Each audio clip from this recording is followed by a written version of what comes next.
네, 안녕하세요, 여러분. 우리 법인세법 계속 공부하고 있습니다. 법인세법 이번에 이제 세 번째 시간인데 지난 시간까지 법인세 세무조정과 소득처분의 개념에 대해서 좀 공부를 했었는데 어떠셨는지 궁금합니다.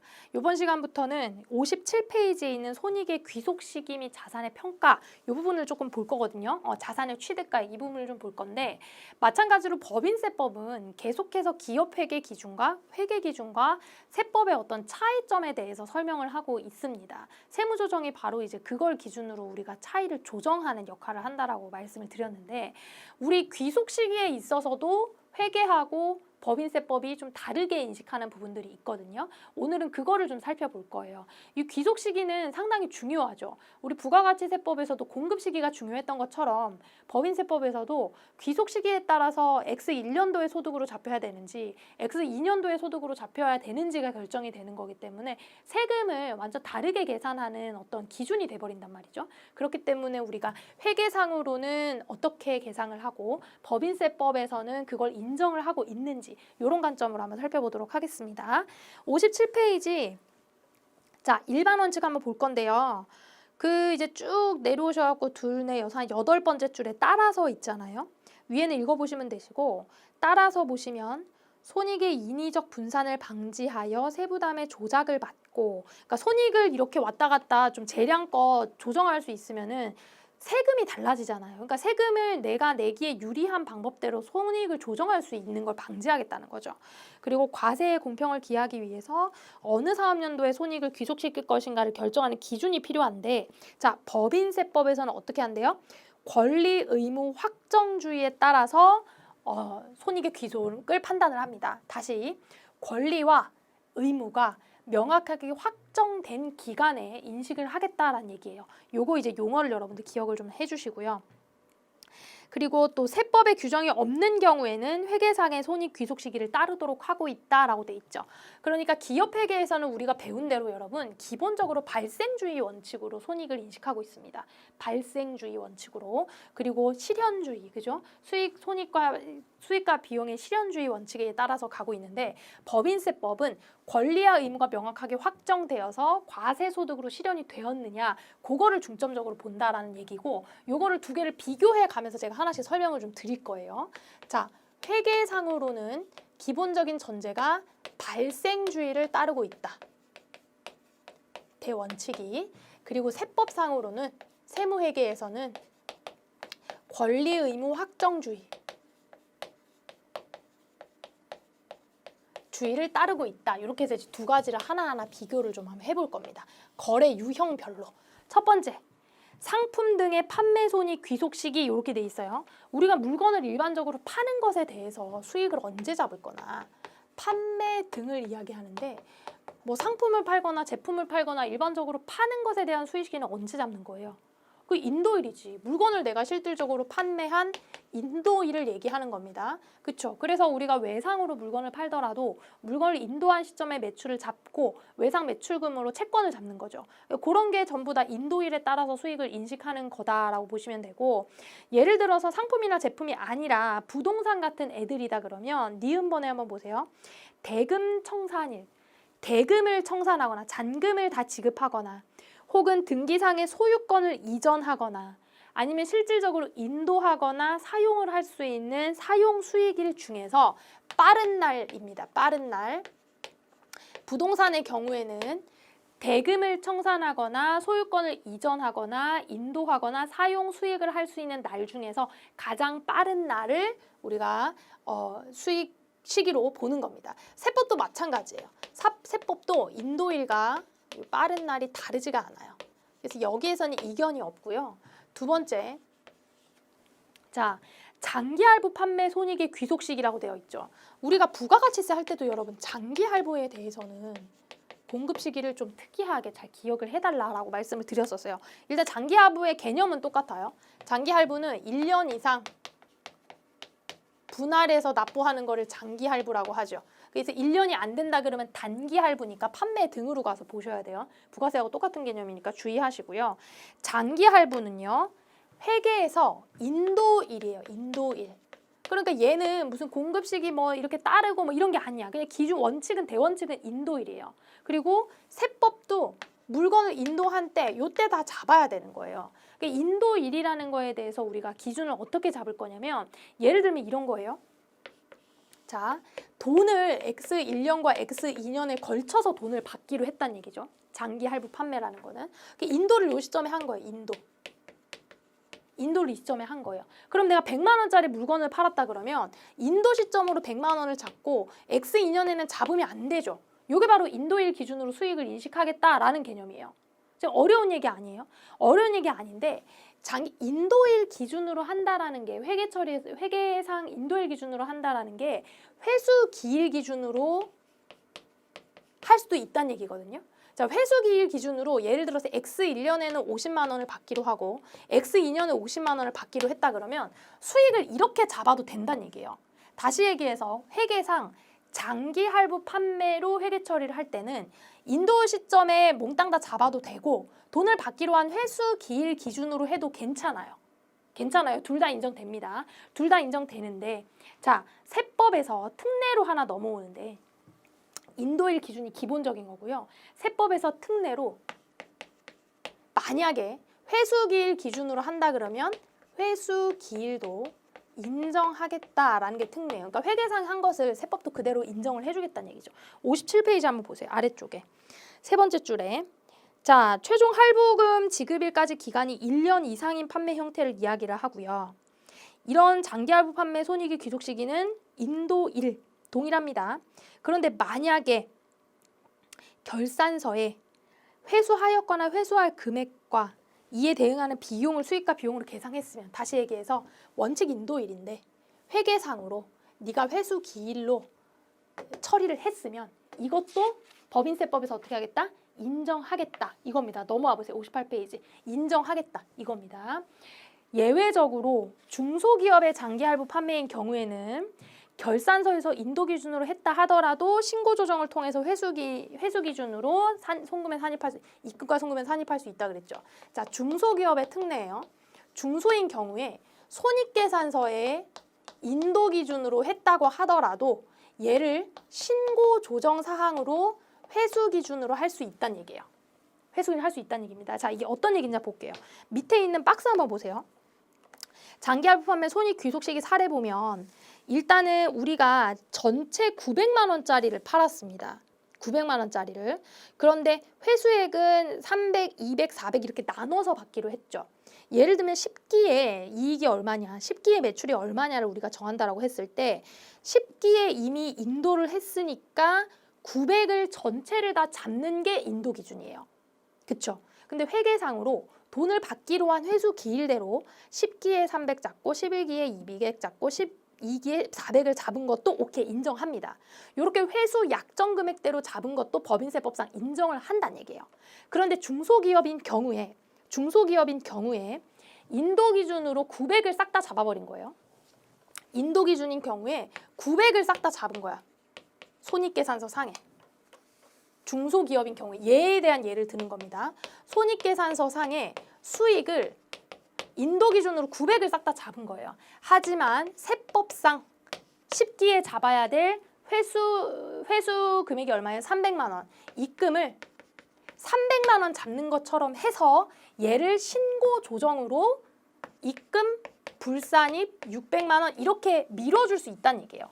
이거는 수익을 뒤로 밀어주는 효과가 있는 거죠. 중소기업만 이렇게 해줄 수 있어요. 아시겠죠? 그러니까 원래라면은 네가 인도를 했으면 인도하는 거고 회수 기준 했으면 회수 기준 하는 건데 중소기업인 경우에는 네가 인도 기준을 했다 그러더라도 세법으로 회수 기준을 이렇게 신고 조정할 수 있게 해주겠다. 그런 내용이 특례로 있는 거다라고 보시면 됩니다. 자, 세 번째 용역 제공 볼게요. 자, 세 번째 용역 제공의 원칙은 용역 제공이라는 거는 대표적인 게 이제 건설공사 같은 거를 생각을 해보세요. 건설이라던가 기계 장치를 판매할 때 장기간에 걸쳐 갖고 막 이렇게 주문 제조하고 막 이런 것들이 있거든요. 그런 것들이 진짜 용역의 제공이다라고 보는데, 자, 얘는 회계상 원칙이 진행 기준이에요. 회계상 기준이 원칙이 진행 기준. 세법상도요 원칙은 진행 기준이에요. 둘 다 똑같아요. 그러니까 장기간 용역이 이루어지는 건설공사 같은 경우에는 당연히 진행률로 수익과 비용을 인식을 하는 게 맞겠죠. 그런데 보세요. 58페이지 내용 보세요. 법인세법에서 건설, 제조, 기타 용역 이런 것들이 입금과 송금에 대해서는 그 목적물의 인도일이 속하는 사업연도까지 그 목적물의 건설 등을 완료한 정도를 기준으로, 그게 바로 이제 진행 기준이란 얘기거든요. 예를 들면 이런 거예요. X1년과 X2년에 공사를 진행을 하고 있다. 이랬을 때, 자, 수익을 인식을 어떻게 할 거냐? X1년 동안 내가 한 30% 진행을 했고요. X2년 동안 100% 완료했습니다. 그럼 수익에 대해서 전체 수익 100에 대해서 X1년에는 30을 잡고 X2년에는 70을 잡는 거. 이게 진행 기준이죠. 비용도 마찬가지예요. 비용이 예를 들어서 50이 든다라고 하면은, 그렇죠? X1년에는 15를 잡고 X2년에는 얼마지? 35를 잡고 이런 식으로 하는 게 진행 기준인 거죠. 그렇죠? 그런데 얘를 어떻게 한대요? 다만 중소기업이 1년 미만의 건설공사를 할 때 인도일이 속하는 사업연도를 할 수 있다. 이렇게 돼 있죠. 다만 뒤에 보면. 그러니까 요게 이제 진행이고, 중소기업의 경우에 이렇게 할 수 있다는 얘기예요. 자, X1년도에는 아직까지 완공이 안 됐죠. 그렇죠? X2년도에 100을 다 잡겠다는 얘기야. 이런 식으로 된다는 얘기예요. 비용도 마찬가지. X1년도에는 비용을 잡지 않고 X2년도에 싹 다 얼마였어? 50 이렇게 다 잡겠다는 얘기죠. 요게 뭐다? 인도 기준으로 회계 처리를 하는 경우예요. 그러니까 진행 기준이 원칙이에요. 그래서 정상적으로는 세법상도 진행 기준으로 하는 게 원칙입니다. 그런데 얘는 어느 경우예요? 중소기업이, 마찬가지 중소기업 특례인데 1년 미만 단기 공사일 때, 이때는 뭐를 허용한다고요? 인도 기준을 허용하겠다는 겁니다. 이런 식으로 하는 걸 허용하겠다는 거예요. 그 내용입니다.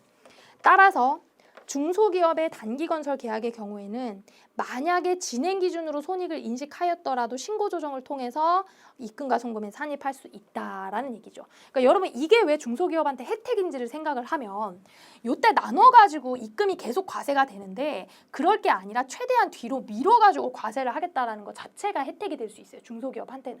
그러니까 그런 식으로 적용을 할 수가 있다. 1년 미만짜리에 대해서는 그렇게 한번 보시면 되고요. 자, 59페이지. 이자 수익하고 이자 비용도 한번 볼게요. 자, 우리가 회계상 이자 수익하고 이자 비용도 완전 발생주의 기준으로 했던 거 기억나시죠? 자, 이자 수익에 대해서 생각을 해보면 완전 발생주의예요. 그래서 기말 시점에 어떤 분계들을 하냐면, 내가 아직까지 이자를 안 받았는데도 미수이자에 대해서 인식을 하잖아요. 이자 비용도 마찬가지죠. 이자 비용도요. 내가 아직까지 지급을 안 했는데 기말 시점에 미지급 이자에 대해서 계상을 하잖아요. 그거 왜 그래요? 발생주의이기 때문이에요. 그런데 세법에서는요, 무조건 현금주의로 봅니다. 현금주의란 얘기는 뭐냐면, 이자 수익인 경우에는 돈 받은 날, 이자 받은 날을 얘기하는 거고, 이자 비용인 경우에는 돈 준 날이에요. 지급일.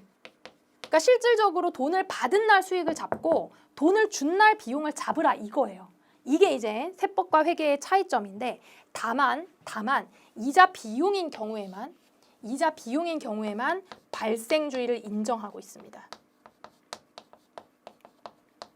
회계상으로 발생주의를 했다 그러면 오케이, 인정하겠다는 거예요. 이자 수익인 경우에는 안 돼요. 무조건 현금주의로 가야 됩니다. 일단 여기까지 여러분 정리가 되셔야 돼요. 두 개를 비교하면서 묻는 문제들이 많이 나온단 말이에요. 교재 보세요. 59페이지. 이자 수익 및 이자 비용의 손익 귀속 시기 등 있죠. 이자 수익의 귀속 시기는 일단은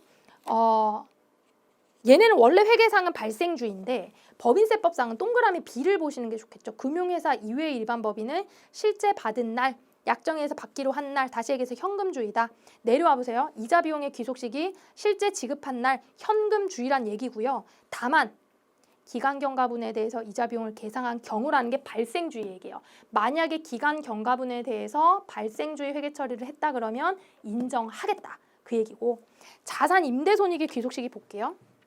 자, 임대 손익도 뭐 별건 아닌데, 임대료에 대한 귀속 시기는 언제로 볼 거냐, 그거거든요.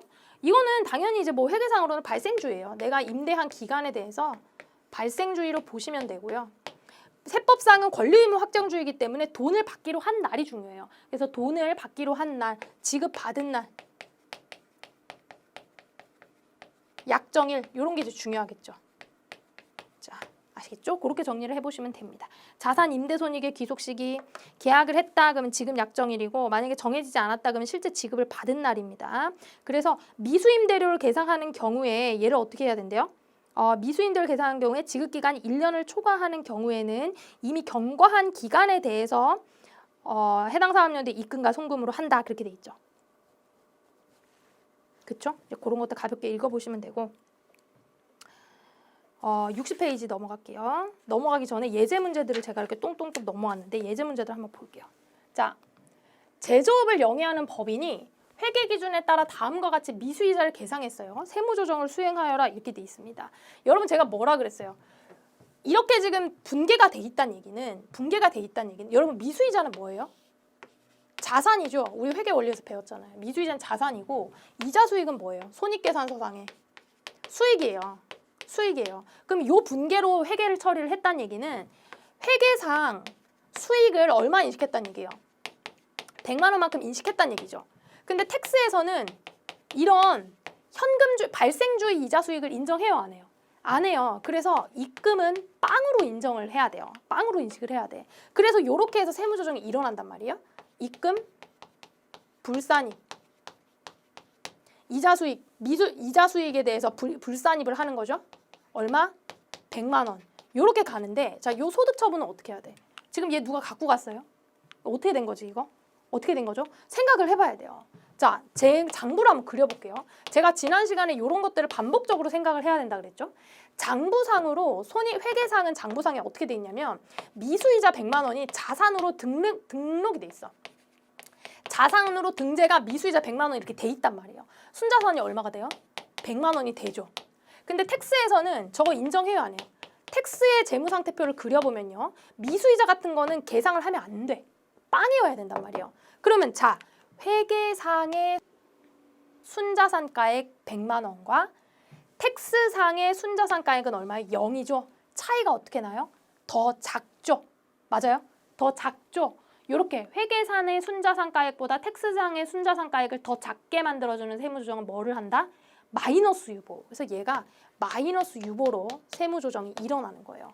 이렇게 여러분들이 찾으실 수 있어야 돼요. 얘 밖으로 어디 나간 게 아니잖아. 그래서 보통은 여러분들이 직관적으로 자산과 부채에 어떠한 영향을 주는 세무조정이나 그러면 일단 마이너스 유본지를 한번 검토를 해보셔야 됩니다. 사회 유출이 된 게 아니라 그러면. 아시겠죠? 이런 것들이 세무조정으로 일어날 수 있다.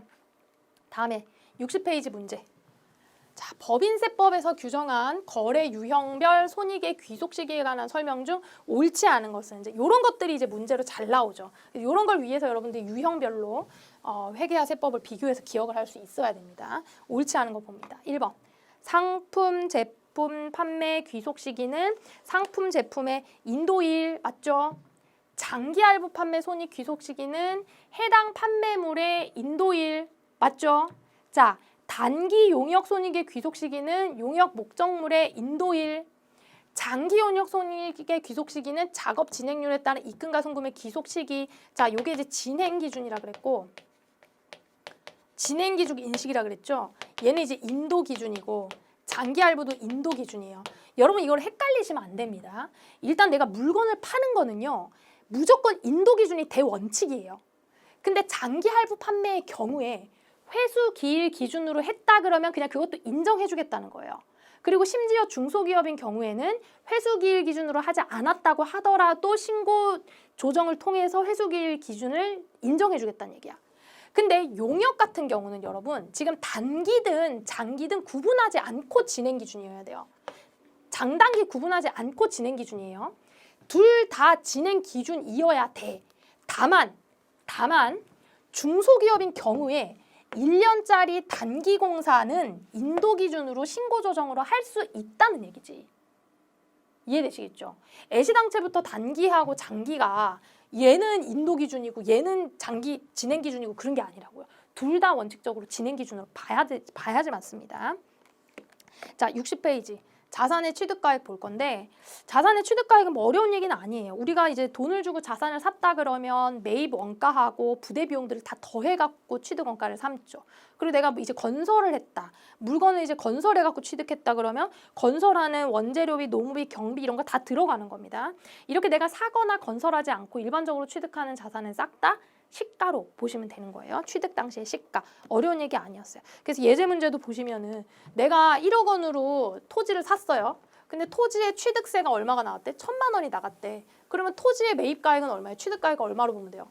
1억 1,000만 원이지. 뭐 이런 거 어려운 거 아니에요. 당연한 얘기죠. 회계상으로도 당연한 얘기고 세법상으로도 이런 거 당연한 얘기입니다. 자, 지금부터 이제 61페이지부터 뭘 볼 거냐면 저랑 같이 본격적으로 입금이 뭐냐? 입금 불산입이 뭐냐? 손금이 뭐냐? 손금 불산입이 뭐냐? 뭐 이런 걸 할 거예요.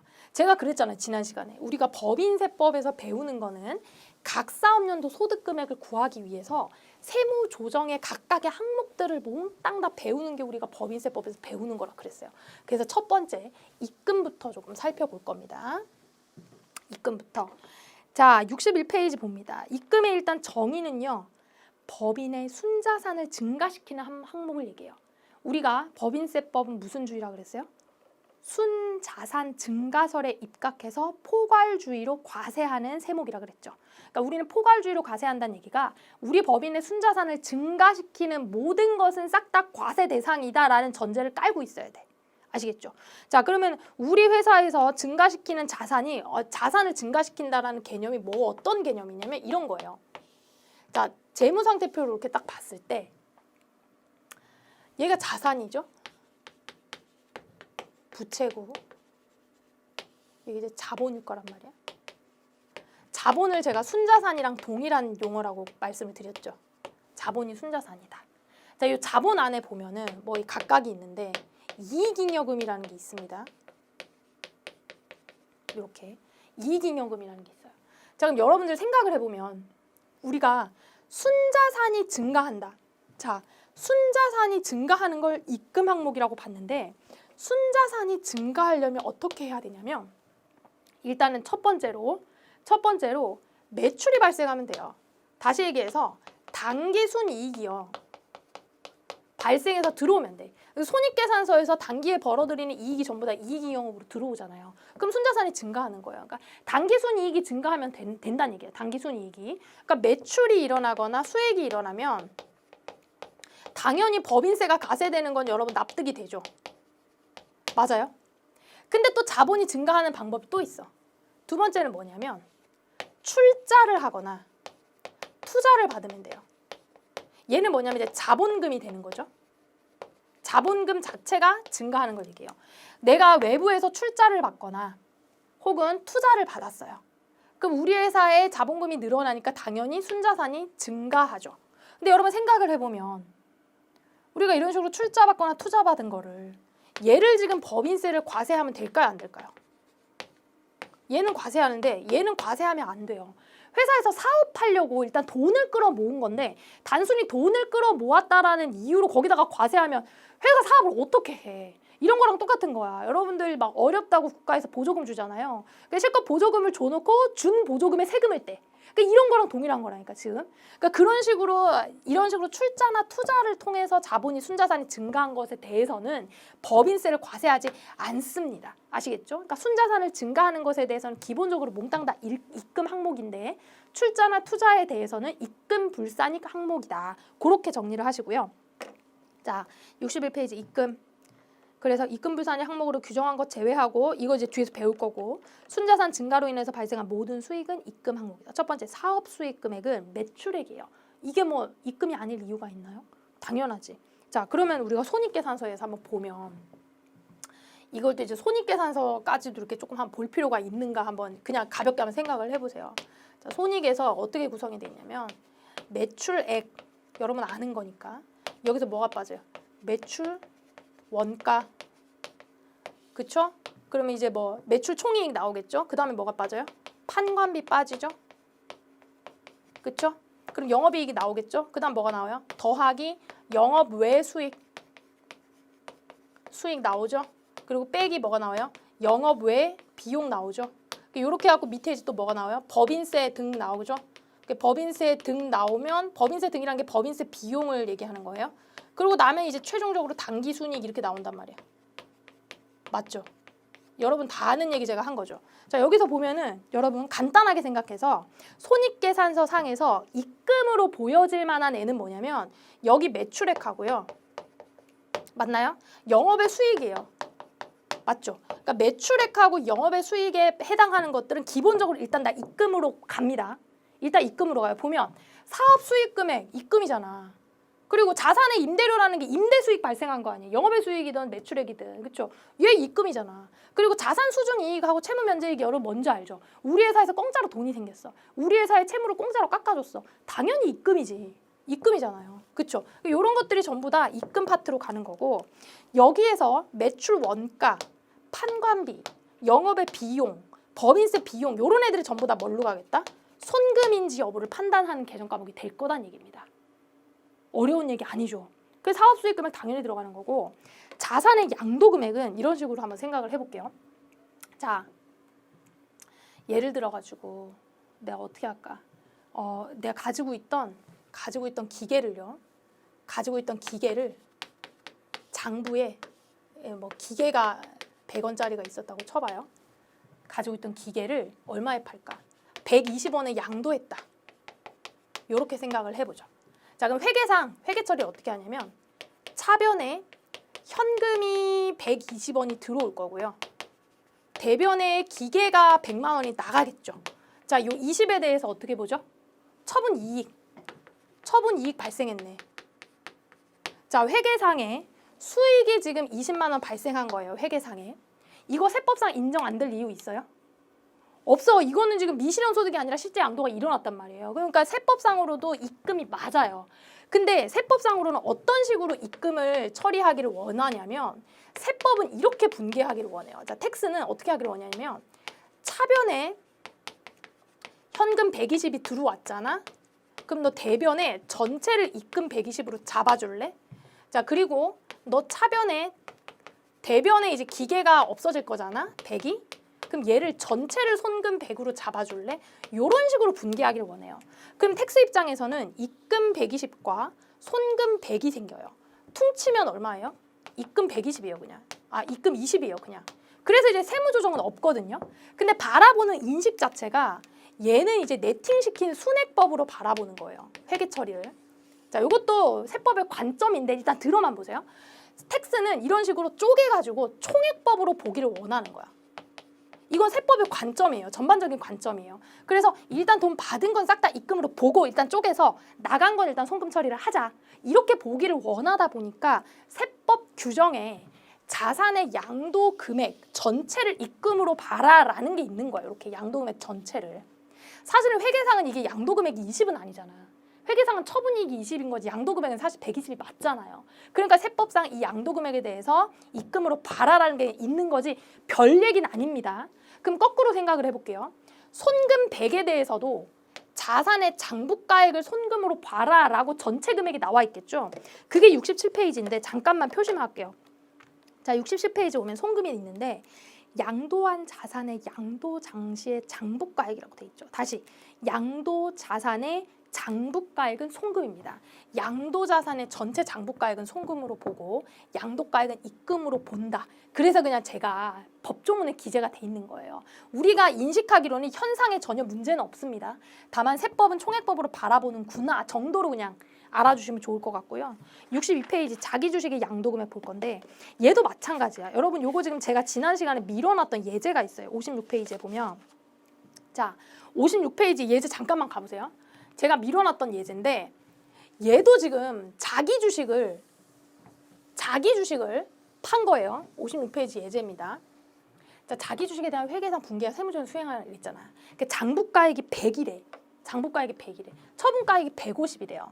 그럼 얘는 장부상의 자기 주식이 어떻게 돼 있냐면 자, 여러분 자기 주식이 당연히 자본 쪽에 가 있겠죠. 그렇죠? 자본 조정으로 가 있는 거 제가 알거든요. 근데 일단은 얘를 그냥 일반적인 자산이라고 취급을 하고 자기 주식을 제가 여기다가 적어볼게요. 이렇게 일단 저랬다라고 쳐볼게요. 그러면 이 자기 주식에 대해서 얼마에 팔았대? 150에 팔았대요. 150에 양도를 이렇게 했대요. 자, 그러면은 회계상으로 쟤를 어떻게 분계를 할 거냐면 이렇게 분계를 할 건 말이에요. 현금 150을 받았고, 그죠? 현금 150을 받았고, 자기 주식이 100이 빠졌고,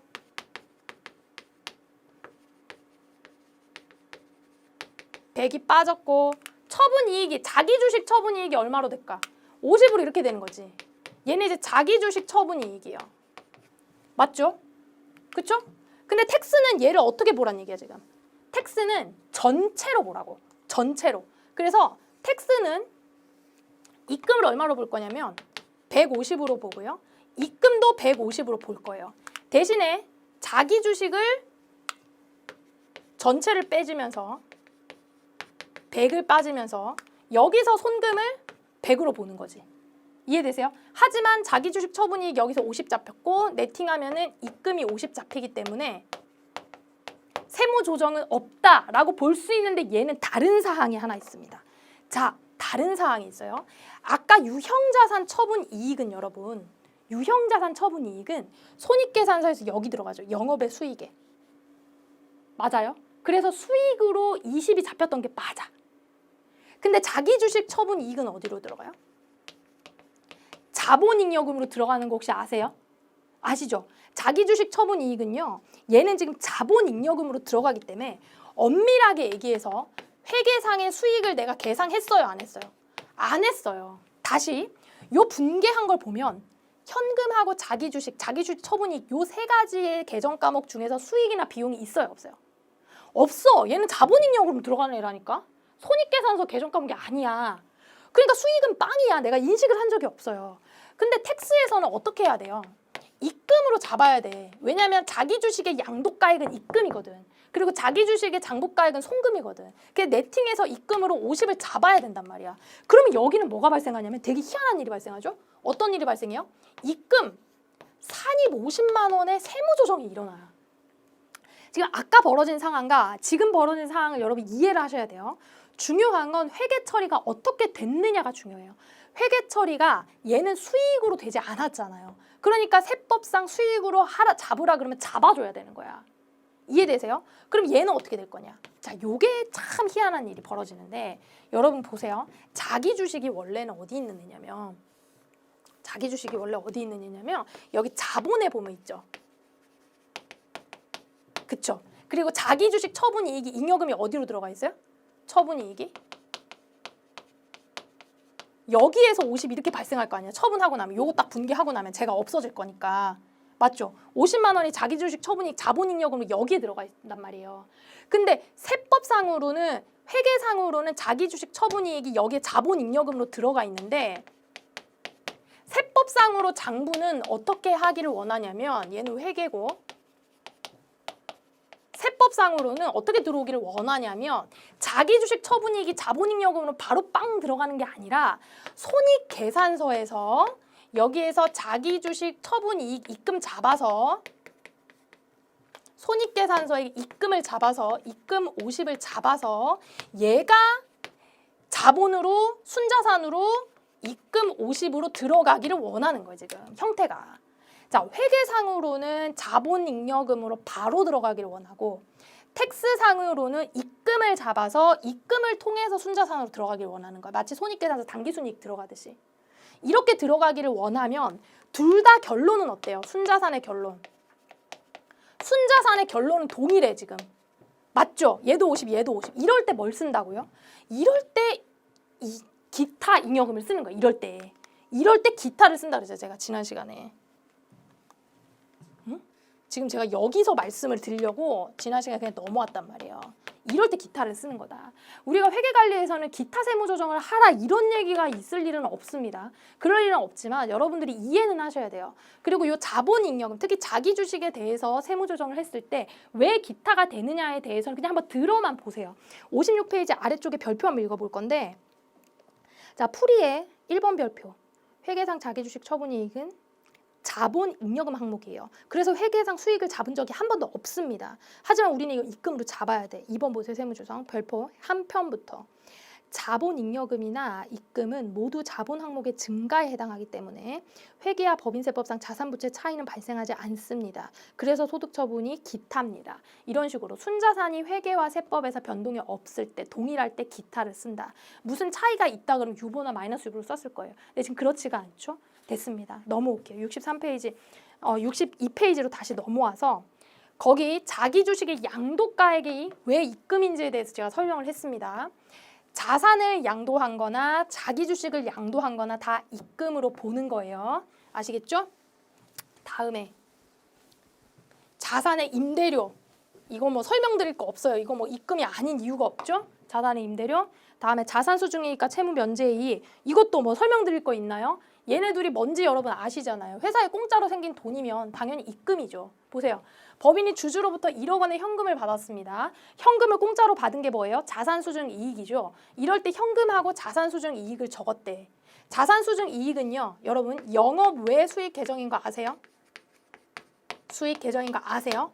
회계 처리를 이렇게 했단 얘기는 잘 보세요. 손익계산서 상에 수익을 얼마 잡았단 얘기예요? 1억 원 잡았단 얘기야. 근데 세법에서도 얘를 입금으로 봐요, 안 봐요? 봐요.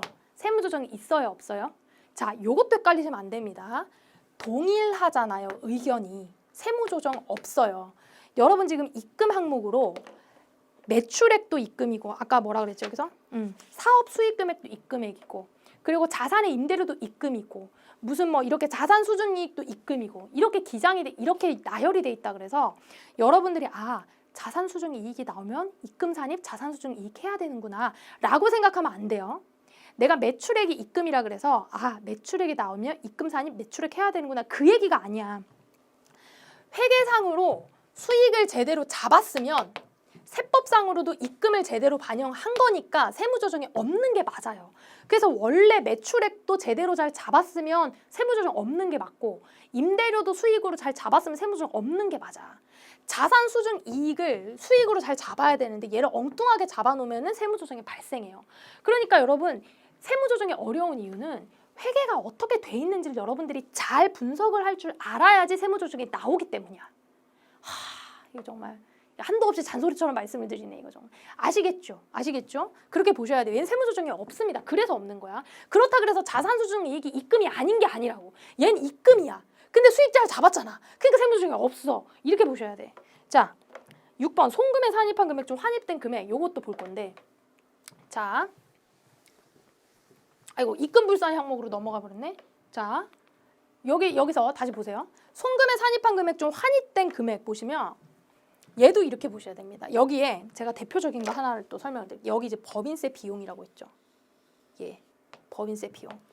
얘는요, 손금 불산입으로 나열되어 있는 항목이에요. 법인세 비용은 손금 불산입으로 지정이 되어 있습니다. 자, 이게 무슨 얘기냐면 예를 들어서 법인세 비용이 사실 세금 낸 거죠. 법인세 낸 거잖아요. 그 법인세를 낸 건데 지금 비용 인정을 안 해주면 어떡해? 이렇게 생각할 수 있죠. 우리가 세금 중에서는 이렇게 법인세로 낸 얘를 만약에 비용으로 인정을 해주면, 송금으로 인정해주면 무슨 일이 벌어지냐면 각 사업년도 소득을 구할 때 이미 법인세 비용이 빠지고 당기순이익이 계산이 된 거잖아요. 근데 우리는 당기순이익을 기준으로 또 세금을 구할 거잖아. 그럼 세금이 달라져. 그럼 얘가 더 달라져. 달라지면서 당기순이익이 또 변해. 얘에 대해 세금을 구하면 또 변해. 또 변해. 또 이렇게 순환으로 빠진단 말이에요. 그렇기 때문에 법인세 비용에 대해서는 손금불산입으로 그냥 고정을 시켜놓은 겁니다. 자, 세금을 내는 것 중에서는 법인세 등과 같이 법인세, 법인지방소득세, 농어촌 특별세 다 마찬가지입니다. 법인세 등과 같이 원래부터 손금불산입인 애들이 있어요. 그리고 재산세 같은 애들처럼 요런 애들은 세금으로서 인정을 받는 애들이 있습니다. 얘는 송금불산입인 세금이고 얘는 송금산입인 세금이에요. 근데 요런 애들이 혹시라도 나중에 있잖아요. 환급이 되는 경우가 있어요. 뭐야? 세금 너무 많이 냈는데? 뭐야? 죄송합니다. 계산이 잘못됐어요. 돌려드릴게요. 이런 경우가 있단 말이에요. 그러면 손금불산입을 했던 애가 들어온다 그래서 입금산입을 하면 돼요? 안 돼요? 안 돼. 송금으로 인정 안 받았으면 들어올 때도 입금으로 인정받으면 안 돼요. 자, 손금으로 인정했던 재산세가 들어오면 얘는 어떻게 해야 돼? 얘는 입금으로 반영을 해야지. 그 얘기하는 거예요, 지금. 그래서 뭐라 그랬어요? 손금에 산입한 금액 중에서 손금에 산입한 금액 중에서 환입되는 애들은 입금 산입이다라는 얘기가 지금 이 얘기야. 지금 한 줄 적혀 있으니까 뭔 얘기인지 모르잖아요. 지금 이 얘기입니다. 아시겠어요? 하나만 더 말씀드릴게요. 얘네가 환급이 들어올 때 그냥 환급액만 들어오지 않고 환급 이자가 같이 들어와요. 환급 이자가 같이 들어와. 왜냐하면 국가에서 돈을 너무 많이 떼서 갖고 있었으니까 그거에 대해서 이자도 좀 줘야 될 거 아니에요. 환급 이자가 같이 들어오거든요. 이렇게 환급 이자를 여러분 입금을 잡으면 될까 안 될까? 아니 내가 잘못한 것도 아니고 국가가 갖고 있다가 나한테 이자를 준 건데 거기에 세금을 또 매겨? 안 되겠죠. 그래서 환급 이자에 대해서는 입금 불산입입니다. 아시겠죠? 요것만 별도로 이렇게 세 개 딱딱딱 머릿속에 딱 틀로 넣으셔서 기억하셔야 돼요. 그 내용이고, 자 간주 임대료도 우리 부가가치세에서 했던 내용하고 동일해요. 우리가 임대보증금을 받았는데 이자 상당액에 대해서는 법인세로 과세를 하고 싶은 거죠. 그거는 어떻게 알아? 입금에 반영을 하는 겁니다. 근데 여러분 생각해 보면은 여러분이 회계 공부를 하면서 간주 임대료가 들어왔습니다 하면서 차변에 현금, 대변에 간주 임대료 이렇게 해본 적 있어요? 없어. 왜냐면 이건 현금의 유출입이 있는 사항이 아니잖아요. 그냥 세법상 과세를 하고 싶은 사항인 거지 얘가 무슨 거래 증빙이 있어갖고 우리가 회계 처리하는 사항이 아니잖아. 그렇기 때문에 손익계산서에 수익으로 반영이 돼 있겠어 안 돼 있겠어? 안 돼 있지 당연히. 돼 있을 리가 없지. 증빙이 없는데. 우리가 회계할 때 그런 거 배운 적이 없잖아요. 세법에서만 입금으로 인정된단 말이야. 그러니까 얘는 세무조정을 해야 되겠어 안 해야 되겠어? 그러니까 얘는 입금산입 세무조정을 해야 된다고. 아시겠죠? 자, 그래서 62페이지, 63페이지까지 제가 설명을 다 드렸고요. 지금 이제 입금 불산입으로 넘어갈 겁니다. 자, 지금까지 제가 입금 산입에 대해서 말씀을 드린 거고 입금 불산입으로 오면 첫 번째 뭐가 나오냐면 주식 발행 초과금이 나옵니다. 자, 주식 발행 초과금이 나와요. 한번 볼게요. 63페이지. 법인이 유상증자를 통해서 액면가액 5,000원인 주식을 10,000원에 발행을 했습니다. 이것도 똑같이 한번 해볼 겁니다. 자, 차변에 현금 얼마에 발행했댔지? 10,000원을 받고 자본금은 5,000원이래요. 현금 10,000원으로 할증 발행을 했는데 자본금 액면가액은 5,000원이었단 얘기죠. 그럼 우리가 이럴 때 주식 발행 초과금이라는 계정 과목을 씁니다. 여러분 회계가 너무 어려우시고 이게 지금 안 와닿으시면은 세법 공부하는데 문제가 좀 있어요. 그러니까 아무리 좀 힘드셔도 회계 원리는 여러분들이 그래도 자유롭게 하셔야 돼요. 주식 발행 초과금은 여러분 자본 잉여금에 있는 애죠. 그러면 지금 이 분계에서 수익이나 비용에 대한 내용이 있어요, 없어요? 수익이나 비용, 세무 손익계산서 계정 과목은 없습니다. 맞아요? 그러면은 회계상 수익이나 비용으로 계상한 게 아무것도 없단 얘기죠. 없단 얘기죠. 자, 다시 손익계산서상 수익이나 비용으로 계상한 게 없습니다. 텍스상으로도 지금 뭐라 그랬어요? 주식 발행 초과금은 입금 불산입하라라고 했죠. 주식 발행 초과금은 입금 불산입하라. 주식 발행 초과금에 대해서 입금 불산입하라. 입금이 빵입니다. 자, 회계하고 세법하고 의견이 같아요, 달라요? 같아요. 세무조정 있다 없다? 세무조정 없어요. 주식 발행 초과금이 입금 불산입 항목으로 열거가 돼 있어도 이렇게 나열이 돼 있어도 주식 발행 초과금이 눈에 보인다 그래서 얘를 입금 불산입 세무조정 하는 게 아닙니다. 왜? 회계상으로 수익으로 반영된 적이 없어. 이 분계 가지고는. 그러면 세법상으로도 잘한 거예요. 왜냐면 입금 반영 안 할 거니까. 이해되시죠? 지금 그거야 그거. 그게 어려운 거라고 세무조정이. 근데 예를 들어서 보세요. 예를 들어 이건 진짜 예를 들어서 자 비교를 해드리기 위해서 현금이 10,000원이 들어왔잖아요. 지금 주식 발행 똑같이 한 거야. 이렇게 할증 발행. 그러면은 자본금 5,000원 이렇게 하는데 내가 회계 초보자라 가지고 주식 발행 초과금 이런 계정 과목이 뭔지 몰랐던 거예요. 그래서 주식 발행 초과금으로 원래 이렇게 해야지 봤는데 내가 그냥 이거를 자비익 이렇게 한 거야. 내가 회계를 몰라갖고 원래 이렇게 하면 안 되는데 자비익 이렇게 분계를 한 거예요. 이렇게. 그쵸? 그러면 나는 손익계산서에 지금 무슨 짓을 한 거예요? 수익으로 어떻게 했어? 5,000원을 수익을 잡은 거죠. 자비익은 영업의 수익이잖아. 맞죠? 이렇게 잡은 거죠. 근데 텍스에서는 입금으로 하면 돼, 안 돼? 안 돼. 그러면 얘는 어떻게 해야 돼?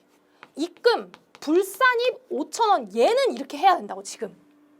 지금 얘랑 사는 같지만 회계 처리를 어떻게 했느냐에 따라서 세무조정이 없을 수도 있고 있을 수도 있어요. 그 이렇게 물어줘. 선생님 주식 발행 초과는 원래 자본잉여금 해야 되는데 그럼 얘가 잘못한 거잖아요.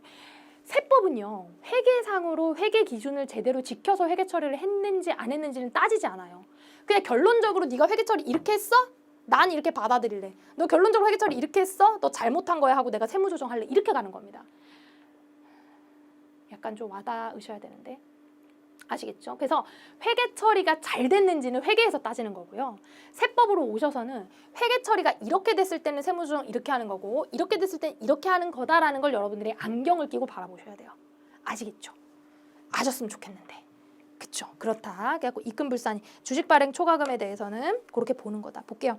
주식 발행 초과 밑에서부터 위에 얘부터 읽어볼게요. 쭉 읽어보시면 주식 발행 초과금은 얘는 자본잉여금이다. 그래서 법인이 자본잉여금으로 제대로 회계 처리를 하면 세무조정은 발생하지 않습니다.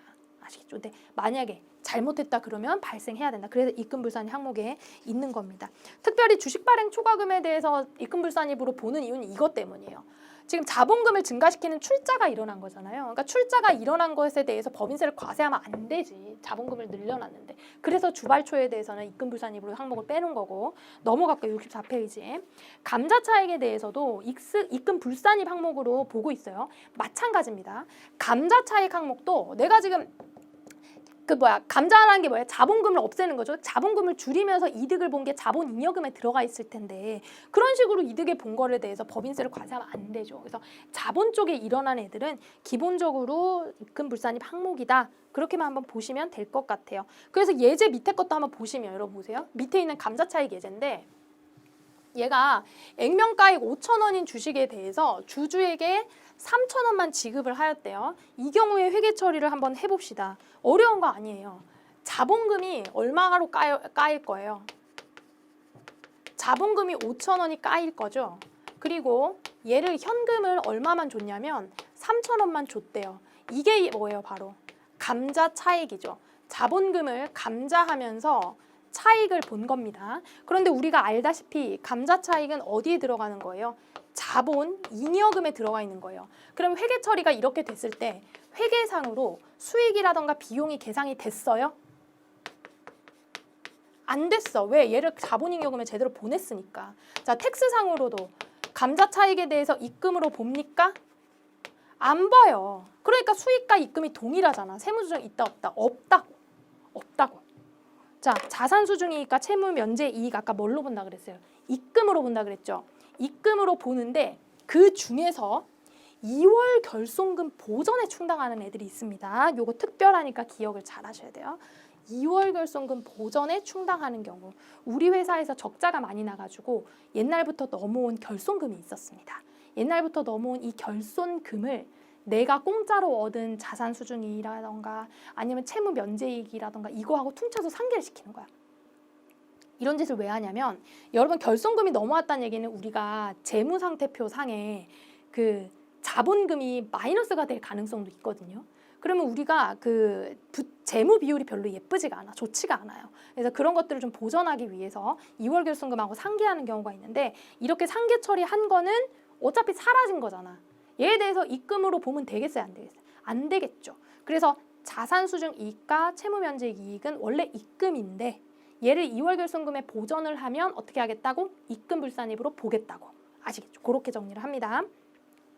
자, 각 사업연도 소득으로 이미 과세된 소득 있습니다. 각 사업연도 소득으로 과세된 소득 얘는 이제 어떻게 보셔야 되냐면은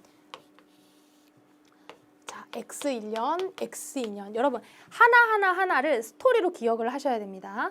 이거를 막 달달 외워서는 답이 없어요. 이거 외우는 거 아니고 스토리로 하나하나 기억하시고 논리적으로 여러분들 판단이 가능하시면 돼요. 이거는 기냐 아니냐 문제로 되게 많이 나온단 말이에요. 아시겠죠? 우리가 회계관리 1급에서는 사실 계산 문제가 하드하게 나올 수는 없어요. 그러니까 여기에서 껌껌이가 동그라미 1, 2, 3, 4로 나올 텐데 그런 것들을 잘 찾아내실 수 있으시면 됩니다. 자, 어떻게 볼 거냐면요. 일단 X1년, X2년이 있는데 손익계산서에서 수익을 잡아야 되는데 매출을 잡아야 되는데 매출을 X2년에는 하나도 안 잡고 X2년에 100을 이렇게 다 잡은 거예요. 수익을. 왜냐하면 이제 이런 식으로 예를 들어볼까요? 물건을 팔았으면 팔았을 때의 매출을 잡아야 되는데 얘는 돈을 받을 때 매출을 잡은 거야. 돈 받을 때. 그러니까 텍스에서는 용서치 않겠죠. 텍스에서는 뭔 소리야, 너 인도할 때 잡아야지. X2년에는 안 잡아야지. 이렇게 보는 거예요. 그래서 이거에 대해서 세무조정 어떻게 할까? X1년도의 세무조정. 회계상 수익은 빵인데 텍스상 수익이 100이다. 입금산이 100 나오겠죠?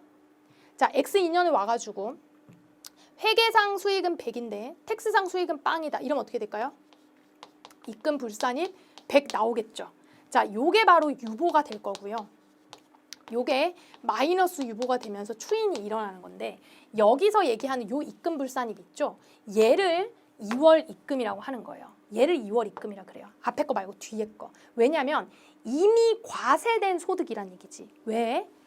지금 나는 이때 수익으로 이때 입금으로 잡아가지고 X1년도의 세금으로 과세가 돼야 되는데 회계상으로 수익을 1년 늦게 잡은 거죠. 그렇죠? 그러니까 얘는 과세를 하면 돼, 안 돼? 안 돼. 왜? 작년에 이미 과세된 소득이니까 지금 과세하면 안 돼. 그래서 입금불산입 처리를 한다. 그런 개념이에요. 뭐 이것도 여러분 그냥 요 정도로 사례로 기억하셔갖고 아, 이미 과세가 된 거는 다음 해에 발생했을 때 입금불산입 처리를 해야 되는구나. 그렇게 정도. 자, 65페이지. 요게 지금 아까 정리해드린 거예요. 법인세하고 법인 지방소득세는 뭐다? 기본적으로 송금불산입입니다. 근데 얘가 환입이 됐어. 그러면 입금불산입이다. 지금 그 얘기야. 그 얘기 읽어보시면 제가 설명해드린 얘기고 자산의 평가이익 보세요. 원칙적으로 자산을 취득 원가로 평가하도록 규정하고 있습니다. 다시 얘기해서 세법은 실현되지 않은 미실현 소득, 평가 이익에 대해서는 싹 다 부인합니다. 그래서 무슨 뭐 주식이 됐건 재고가 됐건 뭐 어떤 기계장치 무슨 유형자산이 됐건 간에 평가를 했다? 싹 다 송금불산입, 입금불산입 해야 되는 거예요. 자산의 평가 이익은 미실현 소득이라서 인정하지 않는다. 자, 65번. 65쪽에 있는 예제 문제 보세요. 65쪽에 있는 예제 문제. 이렇게 했대요. 단기 매매 증권에 대한 회계상 붕괴와 법인세법상 세무 조정을 하시오 이렇게 돼 있죠. 어떻게 돼 있냐면 취득가액이 100만 원인데 시가가 120이 됐대. 100만 원이었는데 시가가 120이 됐대. 그 회계상 여러분 어떻게 하고 싶어요? 평가하고 싶죠. 그래서 단기 매매 증권 20만 원 대변에 어떻게 할래요? 단기 매매 증권 평가 이익 20만 원 이렇게 하고 싶죠. 회계상. 그러면 회계상으로 이렇게 했다는 얘기는 어떻게 했다는 얘기예요? 수익을 내가 얼마를 잡았다는 얘기야? 20을 잡았다는 얘기야. 20을. 근데 텍스에서는 이런 거 인정한다 안 한다? 안 한다. 야, 뭔 소리냐. 네가 주식이 20만 원 올라봤자 아직 판 게 아닌데 실현되지 않았는데 과세할 수 없지. 뭔 소리야. 안 돼. 입금 어떻게 해라. 빵원으로 해라. 이렇게 해서 세무조정이 어떻게 일어날까요? 입금 불산입 20만 원.